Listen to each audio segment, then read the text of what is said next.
বলেছিল যেও না পার্বতী পারবে না, কর্মের প্রারাব্ধ ফল সবাইকে ভোগ করতে হয়, সে যদি ভগবান হয় তার বেলায় ক্ষমা হয় না। বল শুনলেন না শঙ্করের কথা? শঙ্করই গিয়েছিল সীতা রূপ ধারণ করে ভগবানের সম্মুখে গিয়ে দাঁড়িয়েছিল। আমার ভগবান এক পলক দেখে বলেছিল, মা আমার এই দুঃসময় তুমি আমাকে পরীক্ষা করতে এসেছো।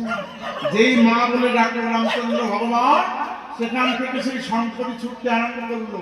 বললো, দাঁড়াও না, তুমি যখন সীতারূপ ধারণ করেছো তোমার মনের বাসনা আমি পূর্ণ করব। এই যুগে নয়, আগত কলিযুগে গৌরাঙ্গ অবতারে তুমি হবে অদ্বৈত ধরণী সীতা ঠাকুরানী। তোমার গৃহে গৃহে আমি মহাযজ্ঞ করব, তোমার মনের বাসনা পূর্ণ করব। আজকে সেই শঙ্করী মাসটা ঠাকুরানী হয়ে এসেছে। আর এসেছে কে? প্রত্যেক যুগে যুগে ভোলানাথ কিন্তু আমার শঙ্কর ছিল। মহাদেব যে দেবতার দেবতা, যিনি মহাদেব, দেবতাদের তিনি দেবতা। কেন না তিনি পরম বৈষ্ণব ছিলেন। তাই পরম বৈষ্ণব। বৈষ্ণবেতে হয় যদি ক্ষুদ্র অপরাধ, মহা ভজন হইতে পড়ে যাবে বাদ। হরি বল।